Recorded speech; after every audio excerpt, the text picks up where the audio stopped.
Okay, this is really important. I need you all to listen to every single word on these two clips I pulled from two speeches that happened just the past couple days. One from former Prime Minister of the terrorist ethno-state of Israel, Naftali Bennett, and one from the current Prime Minister of the terrorist ethno-state of Israel, Benjamin Milakowski Netanyahu. Both taking a defeatist mentality now when it comes to the narrative against Israel and Zionism, because they know they can't win that anymore, no matter how many influencers they pay and how much propaganda they spew. And they are now openly embracing the narrative that they want to take control of everything on this planet, to give them the power that they need to not care about the hatred of the world, because they will be too powerful and control so much of our lives that their fake anti-Semitism won't matter to them as a talking point anymore.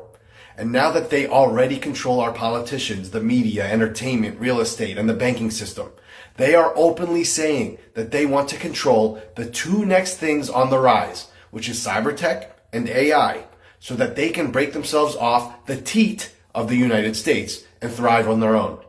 We told you that they're coming for the world, and here we are. Listen to every single word. So we have to build a lot of assets, so they need us a lot. Because I've come to one conclusion: they're not going to love us.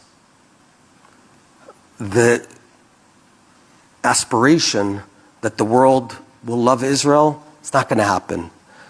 What we need is that our enemies fear us, our friends respect us, and everyone needs us. We tried the love us thing for about 3,000 years. Didn't work. Our economy is growing rapidly. Our stock market is at an all-time high. The shekel versus the dollar is at almost at a 30-year high. Inflation is going down. There's very little of it. Interest rates have gone down. Not enough. More. But it's at 4% now. It'll go down further. And the investments in Israel are huge. Now, why is that happening? One, because we run the economy responsibly. We know how to do that. Two, because we have the war showed the prowess of Israel, the enormous capacities here, the high-tech, deep-tech capabilities that astonish the world. Israel is a powerful engine. It's a juggernaut on innovation and technology that is changing the world. About 10 years ago, I said that Israel will be among the top 3 cyber powers in the world. I was wrong. Well, I was right, but it's number 2. Israel, tiny Israel, 10 million people, receives more foreign investments in cyber tech than any other country in the world except the United States. I'm talking about absolute numbers. That's what we did in 10 years. Guess what? We're going to do exactly the same thing in AI. We just signed a major agreement with the United States on AI cooperation. We're going to do the same thing in quantum. This is our advantage, and we pursue it with a vengeance. Israel is a very strong country coming out of the war. Coming out of the war strong economically, strong militarily, strong technologically, and we intend to be a lot stronger.